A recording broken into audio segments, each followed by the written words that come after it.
जोहार झारखंड, मैं निधि आईफिस एकेडमी में आप सभी का स्वागत करती हूँ। अभी का जो सेशन है 7 बजे का, इसमें हम लोग जेएसएससी सीजीएल 2022 के लिए झारखंड का एमसीक्यू करते हैं। तो आज का टॉपिक है झारखंड का भाषा, उसके पुस्तक, साहित्य, साहित्यकार, ये सब। ठीक है, तो इसमें आज टोटल 120 क्वेश्चन है। 120 क्वेश्चन है तो आज हम लोग 60 क्वेश्चन करेंगे। चूँकि 60 क्वेश्चन करना है तो थोड़ा सा कोशिश करेंगे कि हम लोग थोड़ा सा सेशन को मॉडरेट वे में रखें। मीन्स की फास्ट भी नहीं रखेंगे, लेकिन हम लोग को स्लो भी नहीं चलना है, थोड़ा सा फास्ट आंसर देना है। ठीक है, तो चलिए शुरुआत करते हैं। पहला क्वेश्चन है, निम्न में से कौन झारखंड की क्षेत्रीय भाषाओं का विभाजन है? यानी कि झारखंड के क्षेत्रीय भाषाओं का विभाजन कौन सा है? तो ये क्वेश्चन थोड़ा सा उटपटांग पूछ दिया है, यहाँ पे तरीका थोड़ा सा अलग होना चाहिए था। तो देखिए, झारखंड का जो क्षेत्रीय भाषा है उसे दो भाग में बांटते हैं। ठीक है, इसे दो भाग में बांटा गया। एक है आदिवासी भाषा, जिसे हम लोग जनजातीय भाषा कहते हैं। दूसरा है सदानी भाषा, जिसको हम लोग क्षेत्रीय भाषा कहते हैं। आदिवासी भाषा यानी जनजातीय भाषा में कौन कौन सा आता है? मुंडारी, संथाली, कुड़ुक, मालतो, ये सब आता है। सदानी भाषा में कौन कौन सा आता है? तो पंचबर्गनिया, खोटा, नागपुरी, करमारी, ये सब आता है। ठीक है, नेक्स्ट आते हैं क्वेश्चन नंबर 2। झारखंड में कितने भाषा परिवार पाए जाते हैं? झारखंड में कितने भाषा परिवार पाए जाते हैं? 3 पाए जाते हैं। ऑप्शन नंबर ए, 3 पाए जाते हैं। कौन कौन से? एक है आस्ट्रिक, एक है द्रवियन और एक है इंडो आर्यन। ठीक है, नेक्स्ट आते हैं क्वेश्चन नंबर 3। निम्न में से कौन सा भाषा परिवार झारखंड में पाए जाते हैं? झारखंड में पाए जाने वाले भाषा परिवार कौन से हैं? तो इसका आंसर होगा ऑप्शन नंबर डी, उपयुक्त सभी। ये तीनों झारखंड में पाए जाने वाली भाषा है। पहला जो है भारतीय यानी कि भारत यूरोपीय, इसको हम लोग इंडो आर्यन के नाम से जानते हैं। दूसरा है आस्ट्रिक भाषा परिवार, या फिर इसको आस्ट्रो एशियाटिक कहा हुआ है, यहाँ पे मुंडा का है। और थर्ड है द्रवियन। ठीक है, भारतीय यानी कि इंडो आर्यन में कौन कौन से आते हैं? नागपुरी आते हैं। मुंडा यानी कि आस्ट्रिक में कौन कौन से आते हैं? तो संथाली, मुंडारी आते हैं। सी नंबर जो है द्रवियन, इसमें कौन कौन से आते हैं? तो इसमें कुड़ुक आते हैं, मालतो आते हैं। ठीक है, नेक्स्ट आते हैं क्वेश्चन नंबर 4। संथाली भाषा किस भाषा परिवार से संबंधित है? संथाली भाषा कौन सा भाषा परिवार से संबंधित है? तो ये अभी जस्ट बताएं किससे है? आस्ट्रिक से है। ऑप्शन नंबर ए, किससे है? आस्ट्रिक से। नेक्स्ट आते हैं क्वेश्चन नंबर 5। झारखंड के संथाल परगना में मुख्य रूप से कौन सी बोली जाने वाली भाषा कौन सी है? मतलब कि झारखंड में संथाल परगना का जो एरिया है उसमें कौन सी भाषा बोली जाती है? तो संथाल परगना में कौन सा भाषा बोलते हैं? संथाली भाषा बोलते हैं। झारखंड में सबसे ज़्यादा संथाली भाषा बोलते हैं। नेक्स्ट है क्वेश्चन नंबर 6। कौन सी जनजाति अपनी भाषा को होड़ लोड़ अर्थात होड़ लोगों की बोली कहते हैं? मतलब कि होड़ लोड़। ठीक है, ये क्या कौन कौन सी जनजाति जो अपनी भाषा को होड़ लोड़ कहती है? तो इसका आंसर हो जाएगा संथाली। ठीक है, संथाली भाषा में संथाल जनजाति के लोग खुद को क्या कहते हैं? अपनी भाषा को क्या कहते हैं? होड़ लोड़। तो यहाँ पे होड़ोक्को से कंफ्यूज नहीं होना है। एक हम लोग पढ़े थे होड़ोक्को। होड़ोक्को क्या था? होड़ोक्को हम लोग क्या पढ़े थे? तो मुंडा जनजाति स्वयं को प्राचीन काल में क्या कहते थे? होड़ोक्को कहते थे। इनके आदि पुरुष को भी हम लोग होड़ोक्को कहते हैं। तो ये मुंडा जनजाति से संबंधित है होड़ोक्को। ठीक है, तो होड़ोक्को से यहाँ पे कंफ्यूज नहीं होना है। होड़ोक्को क्या है? मुंडा जनजाति का है। और होड़ लोड़ किसका है? संथाल जनजाति का है। नेक्स्ट आते हैं क्वेश्चन नंबर 7।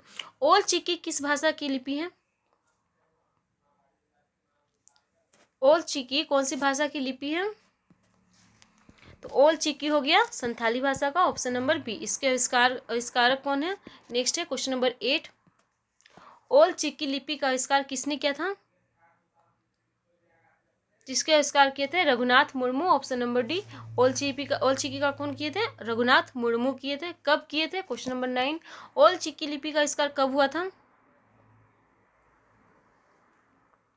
ये हुआ था 1941 में। ऑप्शन नंबर ए, कब हुआ था? 1941 में। नेक्स्ट आते हैं क्वेश्चन नंबर 10। 8वीं अनुसूची में शामिल झारखंड की एकमात्र भाषा कौन सी है? झारखंड की एकमात्र भाषा कौन सी है जो 8वीं अनुसूची में शामिल है, जो झारखंड में सबसे ज़्यादा बोली जाती है? संथाली भाषा। Option number B. नेक्स्ट आते हैं क्वेश्चन नंबर 11। संथाली को कब 8वीं अनुसूची में शामिल किया गया? संथाल भाषा को 8वीं अनुसूची में कब शामिल किए थे? ये बता चुके हैं कब किए थे। 2003 में किए थे। ऑप्शन नंबर सी, कब किए थे? 2003। नेक्स्ट आते हैं क्वेश्चन नंबर 12। हम समझ सकते हैं कि आंसर देने में थोड़ा सा लिखने में थोड़ा सा टाइम लगता है, बट सेशन को थोड़ा फास्ट रखने की कोशिश करेंगे जिससे कि हम लोग का प्रिपरेशन थोड़ा फास्ट हो। नेक्स्ट आते हैं क्वेश्चन नंबर 12। किस संविधान संशोधन के तहत संथाली भाषा को 8वीं अनुसूची में शामिल किया गया था? यानी कि कौन सा संविधान संशोधन था, कौन सा कॉन्स्टिट्यूशनल अमेंडमेंट था जिसके तहत संथाली भाषा को 8वीं अनुसूची में शामिल किया गया था? ईस्वी था कब? 2003। और कौन सा संविधान संशोधन था? तो वो था 92। ठीक है, 92 संविधान संशोधन जो 2003 में हुआ था, उसमें संथाली भाषा को 8वीं अनुसूची में शामिल किया गया था, भारत के 8वीं अनुसूची में। नेक्स्ट आते हैं क्वेश्चन नंबर 13। संथाली साहित्य का भारतेंदु किसे कहते हैं? संथाली साहित्य का भारतेंदु किन्हें कहते हैं? इसका आंसर है सी नंबर, डोमेन साहू समीर। किसे कहते हैं? डोमेन साहू समीर। इनकी पुस्तक का नाम है संथाली प्रवेशिका।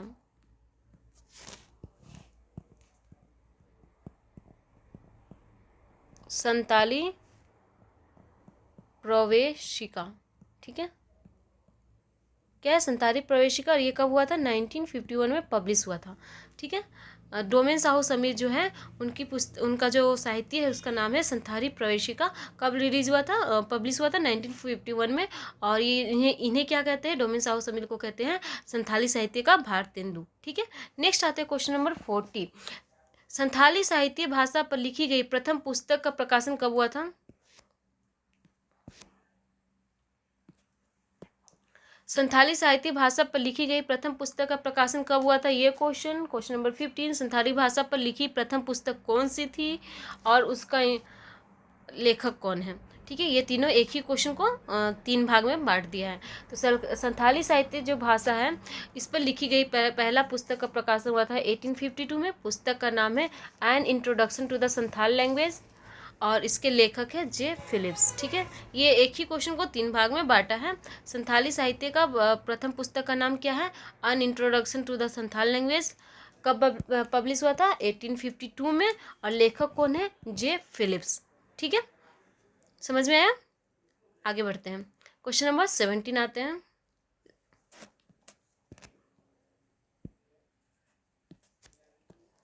हार मार्क आतो के लेखक कौन है? हार मार्क आतो के लेखक कौन है? तो इस पुस्तक के लेखक है आर कार्टियस। Option number A. कौन है? आर कार्टियस। नेक्स्ट आता है क्वेश्चन नंबर 18। मोहिला चेचित दाई यानी कि अध्यापिका महिला उपन्यास के लेखक कौन है? मोहिला चेचित दाई के लेखक कौन है? इसके लेखक है Nanku Soren. Option number B. कौन है? ननकू सोरेन। नेक्स्ट आते हैं क्वेश्चन नंबर 19। संथाली भाषा का प्रथम साहित्य नाटक बिंदु चांदन के लेखक कौन है? संथाली भाषा का प्रथम साहित्य नाटक है कौन सा? बिंदु चांदन। इसके लेखक कौन है? इसके लेखक है Raghunath Murmu. Option number D. क्या है? रघुनाथ मुर्मू। इसको क्या कहा जाता है? संथाली साहित्य का अमूल्य निधि कहा जाता है। ठीक है, जो बिंदु चांदन पुस्तक है, नाटक है, उसे क्या कहते हैं? संथाली साहित्य का अमूल्य निधि। ठीक है, नेक्स्ट आते हैं क्वेश्चन नंबर 20। संथाली भाषा का प्रथम समाचार पत्र होड़ संवाद कब प्रकाशन हुआ था? होड़ संवाद का प्रकाशन कब हुआ था? उसी ईस्वी में जिस ईस्वी में हम लोग को आज़ादी मिली थी, 1947 में। ठीक है, कब हुआ था? 1947 में। किसका प्रकाशन हुआ था? होड़ संवाद। होड़ संवाद क्या है? संथाल भाषा का प्रथम समाचार पत्र है। तो आपको ये भी याद रखना है कि संथाली भाषा का प्रथम समाचार पत्र कौन सा है? तो ये है होड़ संवाद। इसका प्रकाशन कब हुआ था? 1947 में। नेक्स्ट आते हैं क्वेश्चन नंबर 21। होड़ संवाद के संपादक कौन थे? होड़ संवाद के संपादक कौन थे? इसके संपादक थे डोमेन साहू समीर। कौन थे? डोमेन साहू समीर। नेक्स्ट आते हैं क्वेश्चन नंबर 22। शारदा प्रसाद किस्कू द्वारा देवनागरी लिपि में 41 कविताओं का संग्रह भूर का इम्पील का प्रकाशन कब हुआ? ये कौन सा बुक है? भूर का इम्पील। ठीक है, तो भूर का इम्पील जो है, इसमें क्या है? 41 कविताओं का संग्रह है। कौन सी लिपि में लिखी गई है? देवनागरी लिपि में लिखी गई है। किसके द्वारा लिखी गई है? शारदा प्रसाद किस्कू के द्वारा लिखी गई है। तो इसका प्रकाशन कब हुआ था? इसका प्रकाशन हुआ था 1953 में, ऑप्शन नंबर सी। कब हुआ था? 1953 में। नेक्स्ट आता है क्वेश्चन नंबर 23। संथाली नाटक राही रावण काना के लिए किन्हें साहित्य अकादमी पुरस्कार मिला? संथाली नाटक जो है राही रावण काना, इसके लिए किसको साहित्य अकादमी पुरस्कार मिला था? इसके लिए साहित्य अकादमी पुरस्कार किसको मिला था, यानी कि इसके लेखक कौन है?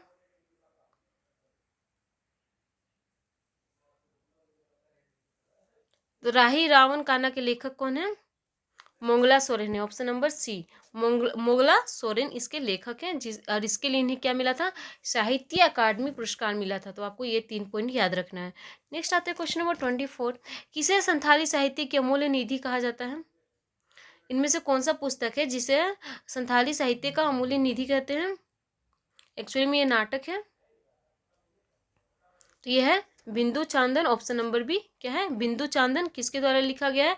रघुनाथ मुर्मू के द्वारा लिखा गया है। नेक्स्ट आते हैं क्वेश्चन नंबर 25।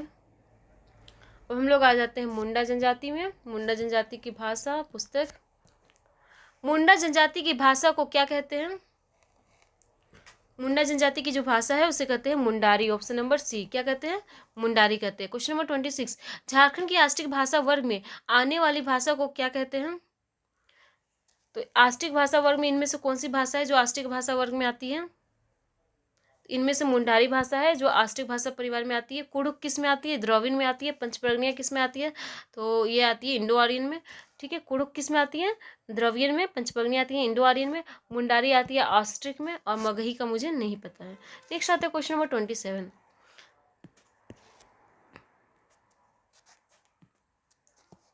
निम्न में से कौन मुंडारी भाषा के रूप है? इनमें से कौन है जो मुंडारी भाषा का रूप है? तो मुंडारी भाषा को 4 रूप है। ठीक है, ये चारों है मुंडारी भाषा के रूप। नगुरी मुंडारी जो है ये कहाँ पे बोला जाता है? तो ये तोड़पा और करला के एरिया में बोला जाता है। कहाँ पे? तोड़पा एवं कर्रा, इस एरिया में बोला जाता है। हसद मुंडारी कहाँ बोला जाता है? तो ये खूंटी और मुढ़ू के एरिया में बोला जाता है। खूंटी एंड मुढ़ू, मुढ़ू का स्पेलिंग देख लीजिएगा, इस एरिया में बोला जाता है। केर मुंडारी कहाँ बोला जाता है? तो केर मुंडारी रांची के आसपास के एरिया में बोला जाता है। कहाँ पे? रांची में। और तमारिया मुंडारी कहाँ बोला जाता है? तमार का क्षेत्र में बोला जाता है, तमरिया मुंडारी। तो ये 4 क्या है? मुंडारी भाषा का 4 रूप है। कौन कौन सा है? नगुरी मुंडारी, हसदा मुंडारी, केर मुंडारी एंड तमरिया मुंडारी। ठीक है, 4, ये आपको याद रखना है। नेक्स्ट आते हैं हम लोग क्वेश्चन नंबर 28। मुंडारी साहित्य की प्रमुख कथा कौन सी है? मुंडारी साहित्य की प्रमुख कथा कौन सी है? तो मुंडा लोगों के जो प्रमुख देवता हैं उन्हीं का कथा है, इनका प्रमुख कथा है। ठीक है, सोंगबोंगा। मुंडा लोगों के प्रमुख देवता कौन है? सोंगबोंगा। और सोंगबोंगा क्या है? मुंडारी साहित्य का प्रमुख कथा है। कथा यानी कि कहानी है। Question number 29। Mundas and their country के लेखक कौन है? मुंडाज एंड देयर कंट्रीज के लेखक कौन है? मुंडाज एंड देयर कंट्री के लेखक कौन है? एस.सी. रॉय है, शरद चंद्र रॉय। ठीक है, शरद चंद्र रॉय किसके लेखक है? Mundas and their country. Next आता है क्वेश्चन नंबर 30। हॉफमैन द्वारा लिखी इंसाइक्लोपीडिया मुंडारी का कब प्रकाशन हुआ? इंसाइक्लोपीडिया मुंडारी का इस बुक का प्रकाशन कब हुआ था, और ये किसके द्वारा लिखी गई है? हॉफमैन के द्वारा। प्रकाशन कब हुआ था? इनका प्रकाशन हुआ था 1915 में। कब हुआ था? 1915 में। होपमैन के द्वारा 2 और पुस्तक लिखी गई है। उस 2 पुस्तक का नाम है Mundas first primer, Mundari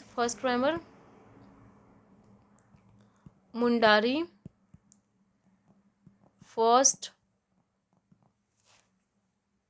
primer, और ये पुस्तक लिखा गया था 1896 में। और एक पुस्तक है कौन सा? मुंडारीज ग्रामर। ठीक है, मुंडारी ग्रामर, और ये पुस्तक कब लिखा गया था? 1903 में। और एक पुस्तक कौन सा हुआ? इंसाइक्लोपीडिया मुंडारी का, ये लिखा गया 1915 में, यानी कि ये लास्ट में लिखा गया है। ठीक है, तो ये 3 पुस्तक है, किसका है? हॉफमैन का। नेक्स्ट आते हैं हम लोग क्वेश्चन नंबर 31। डब्ल्यू.जी. आर्चर द्वारा संकलित मुंडारी लोकगीतों का संकलन कौन सा है? मतलब कि डब्ल्यू.जी. आर्चर के द्वारा जो संकलित मुंडारी लोकगीत है वो लोकगीत का संकलन वाला बुक का नाम क्या है? तो इनका बुक का नाम है मुंडा दुरंग। क्या है? मुंडा दुरंग। तो यहाँ पे पूछ सकता है मुंडा दुरंग किसके संचालित कौन से लेखक का संकलित मुंडारी लोकगीत है? तो ये हो जाएगा डब्ल्यू.जी. आर्चर का। ठीक है, नेक्स्ट आते हैं क्वेश्चन नंबर 32। रामदयाल मुंडा द्वारा लिखित मुंडारी टूड को ठारी। क्या है? मुंडारी टूड को ठारी, ठीक है, नामक पुस्तक के लिए कब साहित्य अकादमी सम्मान मिला? मतलब कि इस पुस्तक के लिए क्या मिला है? साहित्य अकादमी सम्मान मिला है। और ये कब मिला है? और ये पुस्तक किसके द्वारा लिखा गया? रामदयाल मुंडा। रामदयाल मुंडा की लिखी हुई पुस्तक का नाम क्या है? मुंडारी टूड को ठारी। और इस पुस्तक के लिए उन्हें साहित्य अकादमी अवार्ड कब मिला है? ये मिला है जिस वर्ष झारखंड का गठन हुआ था। कब हुआ था झारखंड का गठन? 2000 में। Option number C. नेक्स्ट आते हैं क्वेश्चन नंबर 33। पुस्तक बज रही बांसुरी के लेखक कौन है? बज रही बांसुरी, इस पुस्तक के लेखक कौन है? इस पुस्तक के लेखक हैं जगदीश त्रिगुणायत। कौन है? जगदीश त्रिगुणायत। नेक्स्ट आते हैं क्वेश्चन नंबर 34। मुंडारी नाटक बिरसा भगवान के लेखक कौन है? मुंडारी नाटक बिरसा भगवान के लेखक कौन है? इसके लेखक है सुखदेव बर्दियार। कौन है? सुखदेव बर्दियार। सुखदेव बर्दियार ने कौन सा पुस्तक लिखा है? बिरसा भगवान। ठीक है, बिरसा भगवान क्या है? मुंडारी नाटक है और इसके लेखक कौन है? सुखदेव बर्दियार। ठीक है, नेक्स्ट आता है क्वेश्चन नंबर 35। और डिस्क्रिप्टिव एनालिसिस ऑफ मुंडारी, क्या पुस्तक का नाम है? और डिस्क्रिप्टिव एनालिसिस ऑफ मुंडारी के लेखक कौन है?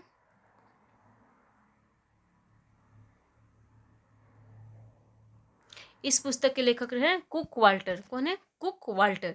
नेक्स्ट आता है क्वेश्चन नंबर 36। सोसो बोंगा के लेखक कौन है? सोसो बोंगा के लेखक कौन है? बज रही बांसुरी जिनका है वही है, सोसो बोंगा भी उन्हीं का है। बज रही बांसुरी किसका है? जगदीश त्रिगुणायत का है। ऑप्शन नंबर सी किसका है? जगदीश त्रिगुणायत। क्वेश्चन नंबर 37 आते हैं। चंगा डूरंड के लेखक कौन है?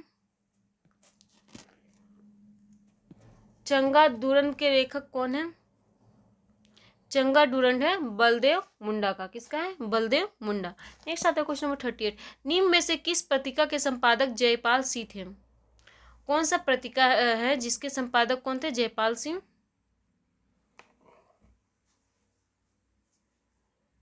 तो ये कौन थे? आदिवासी सक्कम। ठीक है, आदिवासी सक्कम क्या है? एक पत्रिका यानी कि मैगजीन है और इसके संपादक कौन थे? जयपाल सिंह। ठीक है, जयपाल सिंह तो सुनी है।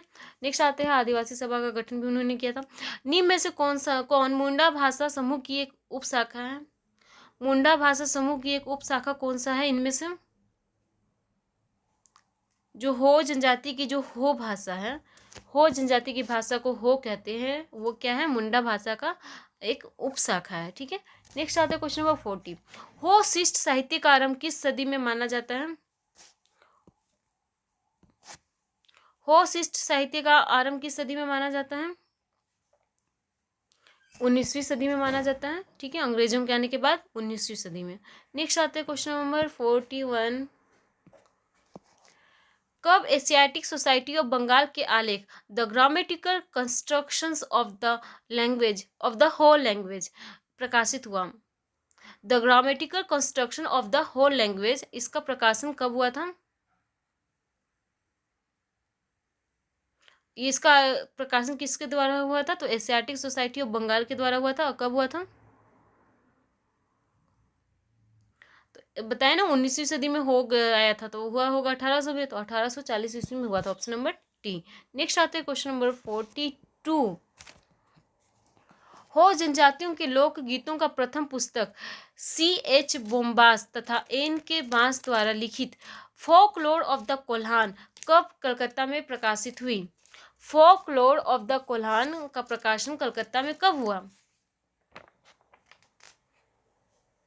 ये किसका है? हो जनजातियों का क्या है? लोकगीत है। ठीक है, और ये हो जनजाति का प्रथम पुस्तक है फोकलोर ऑफ द कोल्हान। और ये कब हुआ था? 1902 में हुआ था। ठीक है, 1902 में। नेक्स्ट आते हैं क्वेश्चन नंबर 43। कब ए नॉट्रेट ने ग्रामर ऑफ द कॉल, क्या है, ग्रामर ऑफ द कॉल लिखा, जिसका प्रकाशन GEL मिशन प्रेस रांची द्वारा किया गया। सब हम लोग अभी हो जनजाति का हो भाषा वाला पढ़ रहे। हो भाषा कहाँ पे था, कोल्हान के एरिया में। कोल्हान के एरिया में हो जनजाति रहते थे ना, जो लड़ाकू स्वभाव के थे, जिनके साथ अंग्रेजों का बहुत लंबे समय तक नहीं बना। ठीक है, इस एरिया में, कोल्हान के एरिया में अंग्रेजों को शासन करने में बहुत लंबा समय लग गया। तो हम लोग उसी के बारे में पढ़ रहे हैं। फोकलोर ऑफ द कोल्हान उन्हीं का है, हो जनजाति का है, हो भाषा का है, 1902 में प्रकाशित हुआ था। इसी तरह ग्रामर ऑफ द कॉल का प्रकाशित हुआ था, तो यह हुआ था 1905 में। ठीक है, और ये किसके द्वारा प्रकाशन किया गया था, GEL मिशन प्रेस रांची के द्वारा। ठीक है, नेक्स्ट आते हैं क्वेश्चन नंबर 44। किसने हो गीतों का संकलन हो दुरम, ठीक है, हो दुरम के रूप में देवनागरी लिपि में किया? कौन है जिन्होंने हो का गीतों का संकलन हो दुरम के नाम से देवनागरी लिपि में किया? कौन है? WG Archer. WG आर्चर हम लोग पहले भी पढ़े थे। नेक्स्ट आते हैं क्वेश्चन नंबर 45। रूमुल की रचना किसने की थी? 21 मिनट हो गया। रूमुल की रचना किसने की थी?